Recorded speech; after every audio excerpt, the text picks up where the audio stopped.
Well, my name is Rick Lewis. I'm with Phenom Hoop Report. On today's segment of Coach's Corner, I have Coach Andre Gould of Quality Education. Welcome, Coach.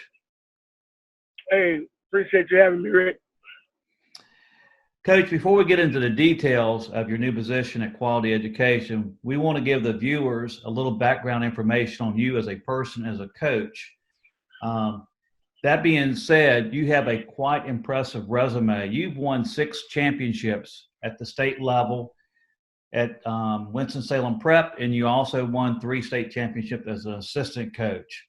You were born and raised in Staten Island, New York. You moved to North Carolina when you were 12 years old, and you've been in the hoop state ever since. What was it like when you first moved to North Carolina when you were 12 years old? I mean, it was a big adjustment from the city life, a lot of independence up that way to coming to North Carolina where, it was a state that was controlled by, I guess you could say, Jesse Helms and them. So, it was a culture shock for me, based on where I came from. And then the slow pace and, seeing all the scenery, the trees and things of that nature. And, even me when I first got here, having to deal with some rules that I wasn't accustomed to because of, I guess you could still say, there's still some tension here. But as a little boy, you kind of try not to pay attention to too much of it. But, as a 12-year-old or 11-year-old black kid, it was a big adjustment, having to learn the ways, I guess you could say, of the South. But, it's also a blessing now to see some of the transition that's going on, even to today, and throughout my time here. Well, Coach, you graduated from North Forsyth, and then you went to Winston-Salem State University, which is a HBCU. And especially with today's racism that we see prevalent and also social injustice, what was it like for you to attend a historic Black university? It was a family coming from North Forsyth, going to an HBCU. I had been around the campus some because my sisters and them went there, and then my mother went there as well. So I kind of knew most of the lay of the land there. But actually to interject myself into that culture of full-fledged, again, was something that I really had to get adjusted to. And that's why I really began to understand my value as a young Black male in our society, and what some of my goals were, what I wanted to get accomplished, and then is to really see a lot of young Black African American students from different segments or different regions of our country come in that had a lot of like-mindedness as far as wanting to be successful and and educate themselves. I really began to see I guess you could say, a shift in what I really felt like I could really achieve.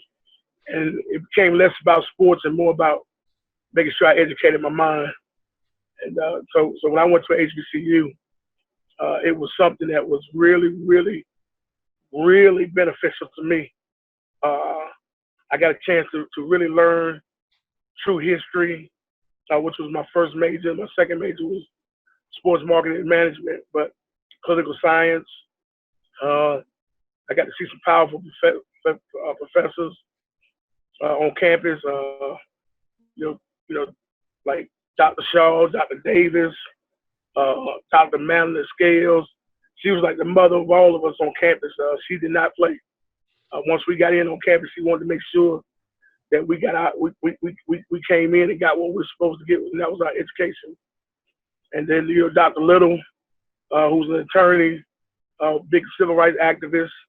He helped get Darryl Hunt free. Big on that committee. Then from a computer science standpoint, Ms. Caldwell, math department, Ms. Poston, and then the sports department as far as the management. I mean, the notorious, well-known, probably worldwide, Dr. Felder. And then I just got a chance to be around Big House games and, Bill Hayes, some of the legends here, Al Roseborough and Stinson Conley and Tim Grant that ran our whole Forsyth County Parks and Recreation. Those guys was on campus. And then to be around a lot of great athletes in itself. A lot of these guys are Hall of Famers. I got a chance to be around. I mean, my best friend was Antoine Wilburn. You know, he inspired me to play as Kappa. You know, just excuse me, just all kind of things that was just so beneficial that I wouldn't take or trade for anything in the world. And I told my sons and them, you know, HBCU for me was the way to go. I think it's the way to go. I wish more athletes would go that way, get caught off this television stuff. But you know, everybody has to make that road for themselves. But going to Winston State was a bonus for me.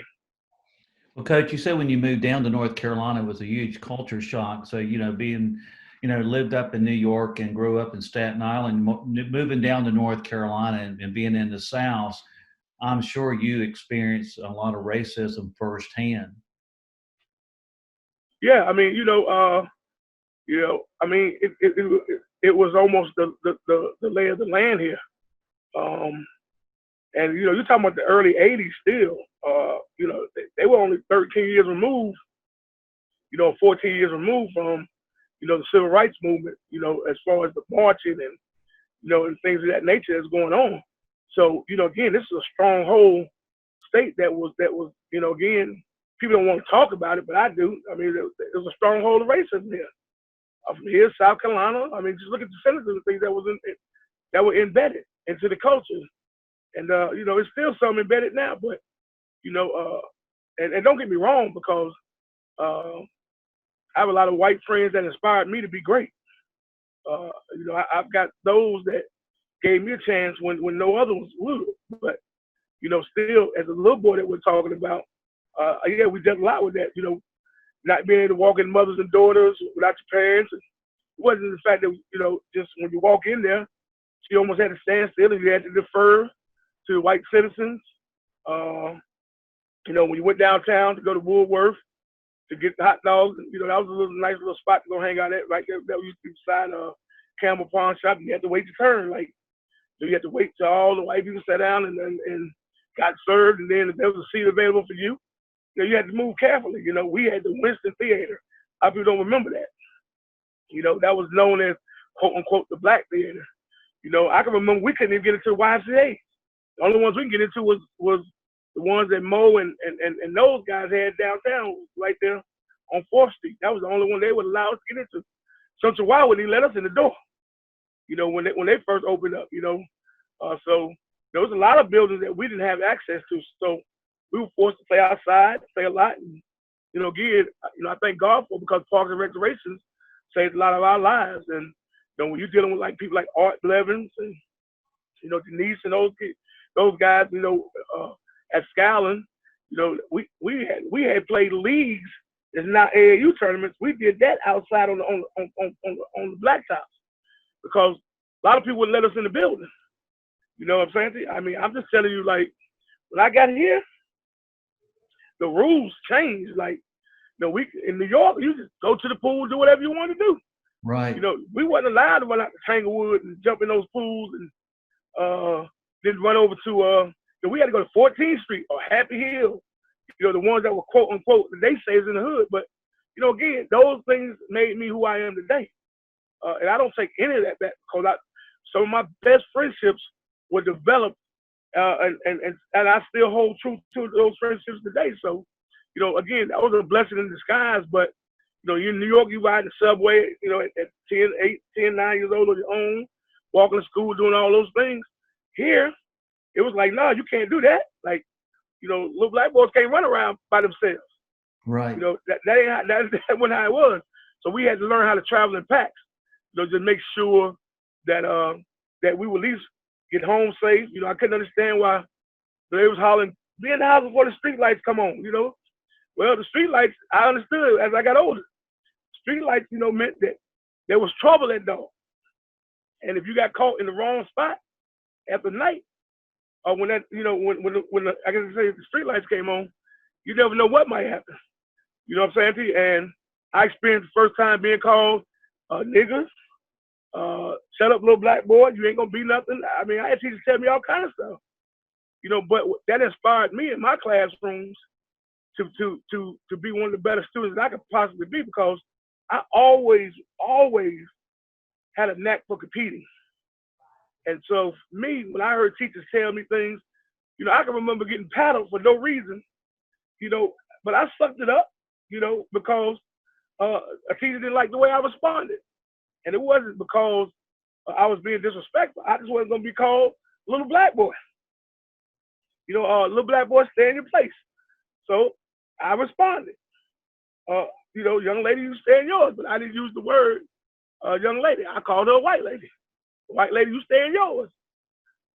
So when I went, that's when they were paddling. I got 3 stripes, as they call it, 3 swipes. I'm sorry. But again, it made me who I am. Right. That's why I push so hard for our young black males, our young African-American students, to make sure that they excel in the classroom and as athletes. And so that's part of my story when I first came down here.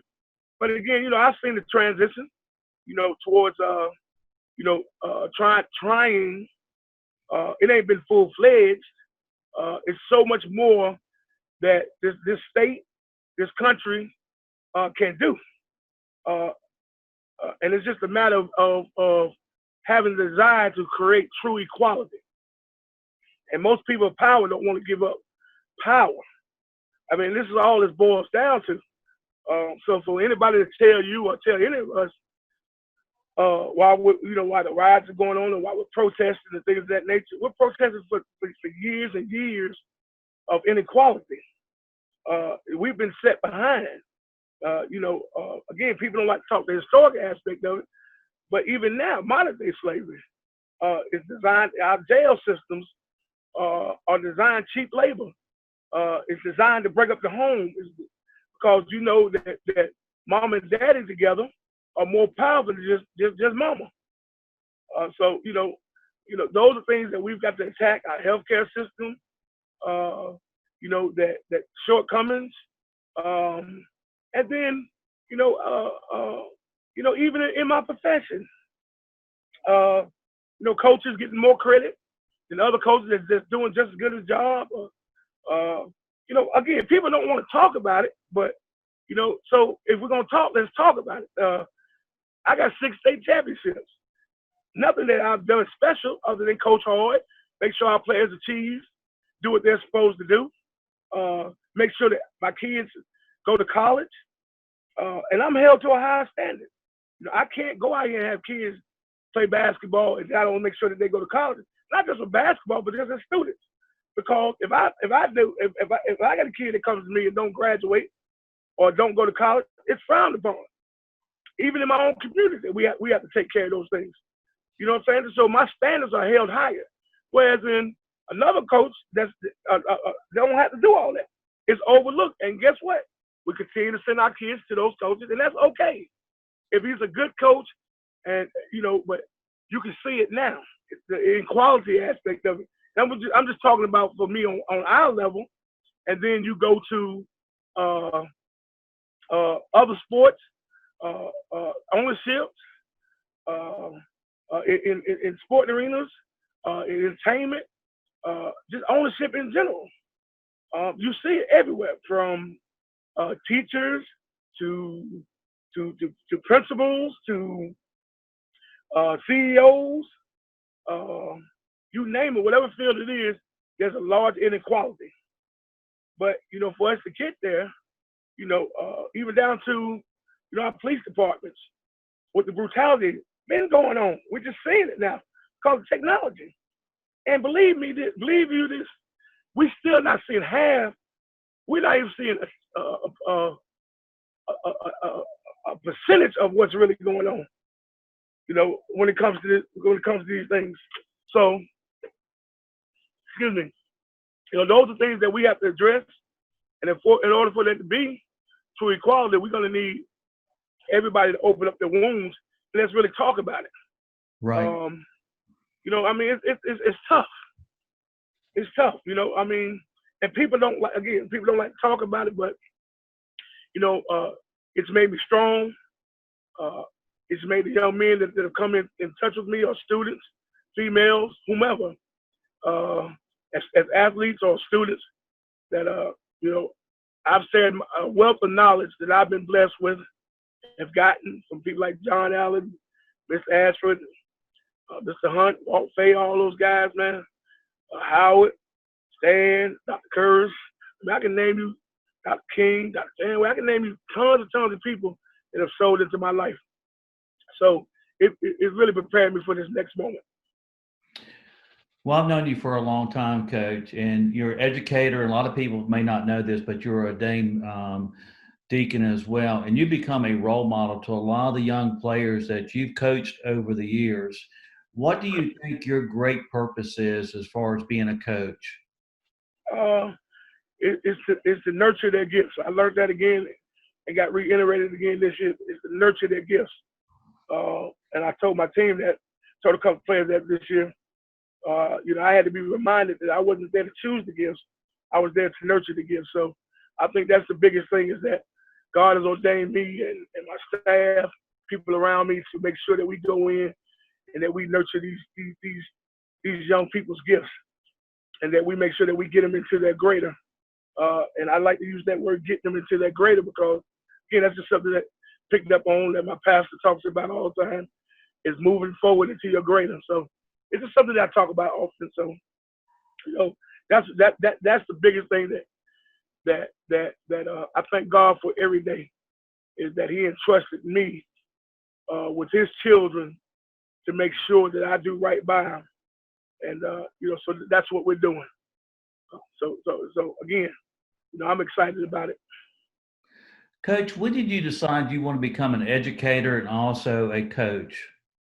Never thought about being an educator. Never thought about being a coach at the time. I was at McDonald's, actually, and I had dropped out of college before I went back. Didn't know what I wanted to do, and saw a man named Willie Ashford. He was a guy that kind of was like a father figure to me when I was growing up. Saw him at McDonald's, and what you doing? I said, nothing, just got out of school. He said, you in school? I said, no. So I tell you what, I want you to come over to the Little League football field. I was like, man, for what? You know, he's like, no, I want you to come over and just watch what I do, and, you know, you might want to coach me. I was like, man, I ain't coaching no little kids, man, whatever. You know, I'm just thinking like, whatever. But the one thing he knew about me was that I was a man of my word. So he said, I tell you what, just promise me you'll come over tomorrow at 5:30. And I was like, no. He said, come on now. I was like, all right, I'll be over. He said, promise. I said, all right, now, I promise, I'll be there. I got over there and watched them work those kids out, and saw the discipline that he was instilling, and he had playbooks and all kind of stuff. And I'm like, looking at him. But I tell you what, for some reason, it was something down deep inside of my spirit, man. That and at the time I didn't really know what it was at the time, but until I began to understand who God really was, it stirred up my spirit. And I'm like, wow, you know, I kind of like this. So that one day turned into two, and next thing you know, I'm on the staff, and so he got coaching outfits and all kind of stuff. And he taught me patience. He taught me how to pay attention. Like, he had playbooks for special teams. And I'm like, man, I'm just ready to throw the ball out there to these little kids. You know, let them run down the field. You know, I think playing pickup football. But I tell you, he was a disciplinarian. He was a teacher. And at that point, I'm like, okay, kind of like this. So it started there, and then I went to the YMCA, was working there, and I was coaching YBA. A guy named Walt Fay had a little AAU team called Carolina Hornets. Unbeknownst to everybody, we would end up winning a national championship in 15. 13s, I did it, took a year off, went back in 15s, won it. Then it was my time to move on.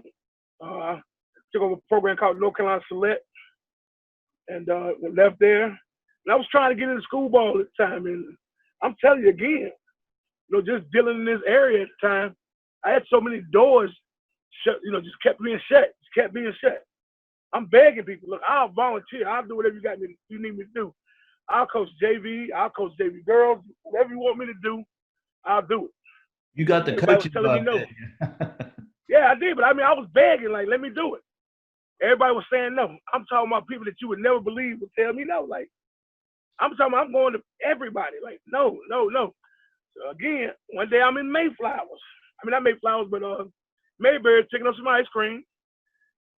And a guy named Jim Spivey that coached me at Atkins High School came in. Hey, I said, hey, how you doing, coach? Hey, what are you doing? I said, I'm coaching Little League football. They're trying to get into high school and all that, but I'm just got to be patient. Nobody let me in right now. He's like, what? I tell you what, come over to I'm AD over in high school. Just come over and I'll see what I can do. I was like, all right. I get over there and Jim Spivey walks me down the football field. Alex met me and said, hey, Alex, how you doing? Introduced me. Alex talked to me about 5 minutes, and Jim was like, well, he's going to be your new football coach. He's going to coach with you. And I was like, yeah, I want him. And I reached back and got my brother, Willie Ashford. We joined the staff. We had Doug Illen at the time, the Hall of Fame coach, David, at Alex, Adrian Snow that's at Western Slaves, James Alexander, Sergeant Major Green, God rest his soul. I mean, we had some great Hoover. We had some great coaches on that staff. And so, again, I walked by the gym and that interest was still itching me because I was coaching, basketball at the time. And so it was itching me. Excuse me. And went up there to Howard West. At first, he didn't have any openings. So I went on the Girl Scout side with Coach Penix and them and Coach JV Girls, volunteered for 2 years. Went undefeated. Didn't lose a ball game. And then opening came over Howard's side. He gave me an opportunity to actually coach my own team, 9th grade team. I did that. I stayed at the varsity gym. Never left. Always was there. My sons were growing up, things of that nature. So, we ended up winning 3 state titles with Howard. And Stan Elrod, who gave me an opportunity, but again, he believed in me. And I met, one day I got called to Stan's office, and I'm thinking I'm in trouble. And I'm like, Lord, what I done did now? And he was like, nothing. I got him and Dr. Kirsten, they looking at me, they was like, you need to go back to school. And I was like, yeah, I'm hemming and hawing. He said, no, you got to go back. You're too talented. Not to go back. You got too much to offer these young men. So, they encouraged me to go back. I went back and I fulfilled the promise to my mother that I told her before she left this earth that I would get my degree. So I ended up getting it twice. And actually this year, me and my son, who wanted to graduate from Hampton, we're going to attack this master's program together. So, that's my story in a nutshell of how I really got started. And then, obviously, at Woodson Prep, in that area. In 1998, you became the assistant coach at R.J. Reynolds, and you were the assistant coach there for 5 years. What was that experience like? I mean, you're talking about, again, every coach I ever coached up under always paid attention to detail. Like, it was finite. Like, I couldn't believe it. Like, how detailed it was. Like just, again, starting with Mr. Ashford, Coach Ashford. Then leaving there and going to, Walter Fay for the basketball side of it, him and Johnny and them. I couldn't believe how detail-oriented they was, but also how disciplined and how much discipline they instilled into their program. And this is just on I guess you could say, like the AAU and Little League level. So when I made the transition to high school and ran the Alex Melvin and Howard West, it wasn't anything I wasn't used to. But again, they were so meticulous and paying attention to details and discipline. Like, so it instilled the same thing into me that I was already getting from my mother and to my cousin Tony. I looked up to him. Like, all these people that came in, they were just like paid attention to everything and made sure everything was done right. Like, they didn't let you cheat the system at all. Like, you did not cheat the game at all. From anything that you did, from hanging up your clothes in your lockers, to making sure you kept your locker room clean, to putting your pencils up, to everything. It was just the way you walked around in school, that uniformity, everything was from Little League all the way up into even to now. I'm still the same way. Like, we all look the same. We all played it, if there is no eye, nobody gets to walk around with shorts all over craziness. Like, everything we do, we're going to do it together. Like, they pay attention to all that detail. So I really was blessed with great coaches and great mentors as I came up through the ranks. Coach, you mentioned one thing earlier. You said you were volunteering, trying to get any type of experience as far as coaching. Also, during that time frame between 1997 and 2002, you were also coaching with Kappa Magic, and you won 2 national championships. Talk Yeah. about your experience with Kappa Magic during that time frame. Well, again, I was another mentor that came to me. I was at North Carolina Select, and they gave me my first opportunity to be a head coach of my team. And then John Allen came to me. He wasn't feeling well at the time. And actually, would I take over, hold it down for him? I told him, sure, I would be glad to. And so he ended up recovering a little quicker than everybody thought. So he came back on the road with us, everything. And we got Ricardo Means, the legendary Ricardo Means down in Thomasville. We put together a team that was unbelievable that nobody really knew of. Nobody knew of really, Chris, Paul, Chris Gaynor, Ricky Hickman, Boy Pete, and that crew. Keith Foster. I mean, I can keep naming Keith. Ken Holly was on that squad. Ray Sean Terry, Sean from Carver. I mean, Tim. I mean, there was so many people that people don't really realize how many people we played with and how great Kappa Magic really was. But we did such a great job of blending the talent. And then our belief system was the same way. Like, we were men that genuinely cared about the kids first. Kind of like what we're doing again now. Like, I'm doing Team Winston. Like, everybody like, why you don't try to get a shoe deal? We don't need it. I got a great mentor in Ron Bailey. We just believe in just running your lane, running your race, and doing the best you can do there. And that's how it was at Kappa Magic. So we were blessed to win state titles. And it's kind of like the same thing we're doing now, even at Team Winston, is that, we're blessed to make sure we get kids in school, play right circuits in front of the right coaches, things of that nature. So that's what we do. Well, for someone who just started out after college coaching youth football, you've done quite well coaching at the basketball level. But, I'm looking at your track record and your resume. In 2005, you were named the head coach at Winston-Salem Prep. I think what's really remarkable, Coach, is you've been there for 15 years. You won 6 state championships. You were runner-up twice. But the thing that really stood out to me more than anything else was when you arrived at Winston-Salem Prep in 2005, 3 years later, you won a state championship. Correct. Our first year, we wasn't eligible for the playoffs. We just a ninth grade team. The second year, we jumped in the playoffs, but we didn't really know what we were doing, but we were there. We ended up losing to Rosman that lost to North Stokes that year in the regional finals. And then the next year, we ended up losing to Thomasville. And Ricardo hates what I tell him is, he always said we fouled DJ out. But the following year, we went back and thumped Thomasville. We had to get him back. And then from that point on, our standards had changed. That was the standards that Reggie and Marcus Wright and Grant, the Gant boys and Paul Hams and Erics and even my son that was on that team, Calvin Gamma, it was a bunch of kids that came through. Idris Devlin, he was my first 5'11" power forward that can guard anybody, but they set a standard. So at that point, you could see Winston Prep building because those guys wouldn't let anybody behind them cheat them. So we just kept building from there. Like, there was, as we call it, the Prep way. That we mean that. Like, it was the Prep way. This is the way we do it here. 1, we're family. 2, we're not going to let our brothers down.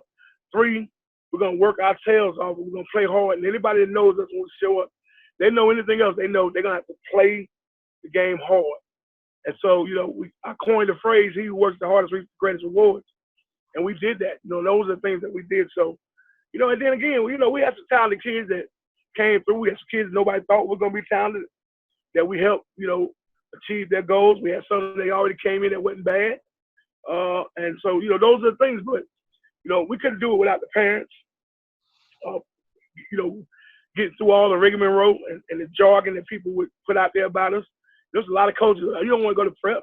They don't do this, they don't do that. But now understanding that, not only do our kids go to college, they go to college and they graduate. We got 4 or 5 valedictorians, 2 salutatorians. Like, we had a lot of things going on, And so, again, that was the part that I'm talking about right now that I mentioned earlier, that people are always attacking the black coach as though, our black schools as though we're lesser. They doing a lot. And that's what we were talking about earlier again, Rick, that it's unfortunate that you have predominantly white schools attacking the inner city schools, and the parents are believing that, it's the PYI versus the HBCUs, not understanding how much the HBCUs have to offer, versus because they're painting this perception and they're building it to that reality or trying to make it a reality when actuality it ain't. There's nothing, and this is not a knock on Andy Muse or East Forsyth or West Forsyth, but there's nothing they're doing better than we can do at Winston-Salem Prep or Carver High School or Parkland High School. Though our inner city or our black schools are putting out just as many great athletes, great students as anybody. We're putting out doctors, lawyers, all that. But because of the perception that they're trying to paint, it's unfortunate that we've got to constantly explain away or our schools in bad neighborhoods when we have less fights in our schools. We haven't had any racial wars or racial tensions or any of that stuff. We don't do those things. We're a big family, just like at HBCUs. I'm not saying you might have a kid that disagree or that they swung on each other, but nobody cares more about those kids than we do. We're charged to do that. So we have to explain that stuff away even now. And that's unfortunate that, people can't have a student go on their merits. They try to paint this negativity. And again, like I said, it is what it is. We're going to deal with it, have dealt with it. And, to my brothers that are left behind or that are still coaching, like Travis and all them guys, Coach Stowe, one, I wish them the best. Two, I'm going to always be an advocate of those schools because I know where I came from. I know what it's done for me and what they're continuing to do as well. So that's it. Well, Coach, the one thing you did at Winston-Salem Prep, you really established a dynasty over there. The 15 years you were there, you played for a state championship 8 out of the 15 years, winning 6. In addition, you won 382 games to only 73 losses. That's a quite impressive win-loss percentage. Does all this success that you had over at Winston-Salem Prep, did this ever surprise you when you first started? Yes. I tell Ricky Holt this all the time. I never saw it going this far. I know we said some stuff to me like, hey, this can happen. But, I never wow, this really happened. It impresses me today. Vikings, right? Right. It's wow. But you know what's funny? And this is why I just really believe that this is my ministry, because everything that I've been involved in, God has blessed me to be one of the best. At the Tiny Vikings, we won Sound Bowl, things of that nature. I got with Walt and them, YBA, my first couple of years. I coached 3 years YBA, I won it. Went to Walt, we won it, finished third in the country. I've always been in the upper echelon. So I've been taught by winners. I'm a winner, and not just on the athletic side, just in life. Man, I'm telling you, I've had some great mentors, man. And I didn't have a father, so I had to lean on my mentors. From Art Blevins to John Allen, like I said, not named them before, and even to my current one right now, Ron. Very successful. So, I've been blessed, man. When I tell you, this little boy whose mom raised him from a wheelchair, I was just telling my sister last night, she was having a little tough time last night. And I explained to her, child, we blessed. Think of where we came from. Our whole family, is full of people that's successful. My cousins, Melissa, Michelle, my sister Tammy, own her own business. My wife is integral in Winston State. My kids.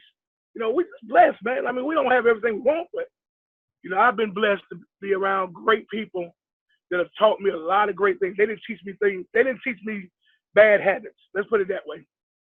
And they made sure, and even like John Allen, man, he'll call me to this day.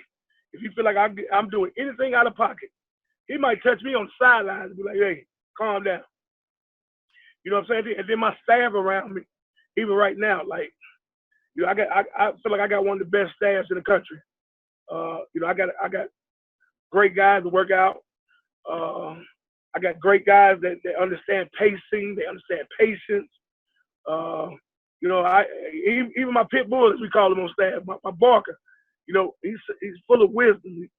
You know, that's my brother. Again, and then my other little brother, I call my brother Rod. You know, he's full of wisdom. And then, you know, my young fella that played for me, Hicks.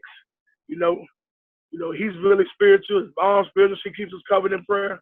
Again, I've been blessed. I've been blessed.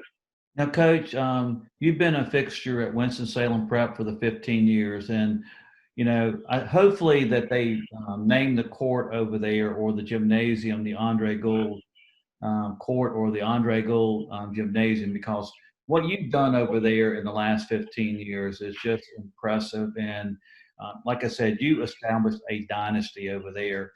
Year in, year out, everybody knows Winston-Salem Prep is going to compete for the state championship. This past year, Coach, when you announced your retirement from Winston-Salem Prep, you sort of shocked the basketball community. What went into that decision?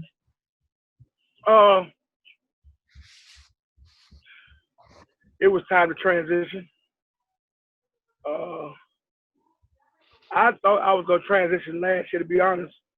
And then God wouldn't release me in my duties. I tell people this story all the time. And a young man, Stephen Minor, was, man, a great young man. And then I had a team that, you know, as we went through things this year, and Lord knows, boy, we went through some battles. People quitting, coming back, football this, doing that, you know, and it was a lot going on. You know, we had to groom kids that wasn't used to being. I mean, we had a lot of different personalities. Like it was to the point where you just every week you just like, what's next? And we had some bleak moments. We were looking like, I don't know if we're gonna make it this year. But you know, I just held true to what my beliefs was, that there's no way God brought me back to experience this. Like, we're gonna figure this out. That's all I kept saying. You know, God brought us here for a reason. I wanted us to come back this year for a reason, and He didn't release me from my duty. So, you know, through all that, I began to see all the lessons that needed to be taught, all the lessons that we were teaching, even myself. You know, self-reflection on myself, my staff. You know, probably one of the few times in my life that I actually went in and just apologized to players. You know, like, and that's why I get the fact that my job is not to choose the gift. My job is to groom the gift. And so, you know, we learned a lot this year. So, but I knew last year that my time was coming. I just didn't know when it was coming. Actually, it was a couple of years ago. I kept saying my time's coming. You know, a lot of people kept, you ain't going nowhere. I kept saying, you're right, you know, whatever. You know, but I knew I could see God getting ready to transition to something else. And so, you know, I knew it, and, you know, and I knew I needed a new challenge. So, you know, this year, you know, after COVID and everything that went on, you know, I was given the okay by God, like, He's, you know, look, we're getting ready to transition to something else. And I didn't really know what it was at the time, but, you know, I knew it was something. But, you know, so I decided that it was time to leave Winston-Salem Prep. Well, I was going to say, Coach, when you made your announcement that you were retiring and walk away, a lot of people were really sad. I mean, it would be hard for someone like myself who's covered high school sports and especially basketball to see someone like yourself walk away from the game, because you brought so much attention to Winston-Salem Prep and you bring so much to the game today. And like I said earlier, you've been a mentor to a lot of young players that's come up through the system. You've been an educator, you're a Dane Deacon, you've been a coach, you've been a role model. You mean a lot to these young people. And I'm glad that you sort of, you know, got back involved. And, you know, now we're at a new chapter of your life. You decided to take on the job at Quality Education. And tell us a little bit about what went into that decision as well. Well, it was, like, wow, where do I begin? Like, if you'd asked me 3 years ago, would I be a QEA? I told you no. There's no way on God's green earth that I would be there. I never thought that would be the plan. And that's what God would have me to be. I never would have thought that. I'm telling you, it wasn't even a thought in my mind. And out of the blue, I get a call. We're talking, and I'm like, like, is this really possible? You know what I'm saying to you? And, I just heard God saying, yeah, this is possible. Like, yeah, this is where I want you to go. And I'm like, nah, I'm still resisting it. But then I started sitting down. I met with Miss Bellinger and Mr. Stevenson. And, I think when it was all said and done and listening to their vision and them listening to my vision, I think I know it's a match made in heaven. And I mean that sincerely. And it was something that we both needed. And it was a challenge for me to go somewhere I never thought I would. But as people often say, let go and let God. So I had to let go and let God. And then I walked into the room one day, sat down with my staff, was like, look, guys, this is a real possibility. And they looked at me like, huh? I'm like, yeah, this is a real possibility. So, and everybody was like, wow, like this really can happen. And I'm like, yeah. So I prayed about it, and I just couldn't shake it again. It was just like walking out to that Little League football field. Everywhere I've ever been, I couldn't shake not being there. Like, I just couldn't shake it. As bad as I was trying to, I just couldn't shake it. And so, then when I met Mr. Howard, some other people on staff, and Woodruff, I just knew then, like, this is the place, this is what God wants me. And when I tell you, Ms. Bellinger and Mr. Stevenson and the staff at QEA don't understand how much of a blessing they are for me and vice versa, and I know they feel the same way about me. And the biggest thing is, to be honest, I mean, Rick, it feels good to be wanted. Right. It feels good to be needed. And it's vice versa. You know what I'm saying to you? Like, again, it's a match made in heaven. And then when I went over there and really sat down, it's another one of the stereotypes. Like, that school academically, oh my goodness, it has so much to offer. Like the innovativeness that they have going on, and then Tony Howard that's leading our high school, and Ms. Stowe that's leading our middle school, Ms. Bellinger that's leading the charge over the whole school itself, and Mr. Stevenson, and then, again, like I said, like, just to see it with a clear eye view, it's like, it's incredible of where the school is getting ready to go. And so it's the timing, like God has his time and everything.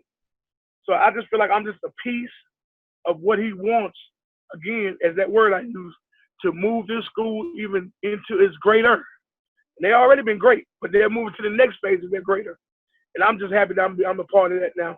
And when me and my staff, we walked in that gym doing our photo shoot, that's the first time we probably all took a deep breath and said, wow, we home.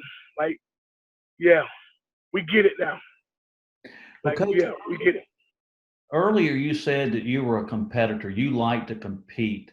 And I think also, the 15 years you had at Winston-Salem Prep, you competed, but you sort of won the 6 state championships. You were runner-up twice.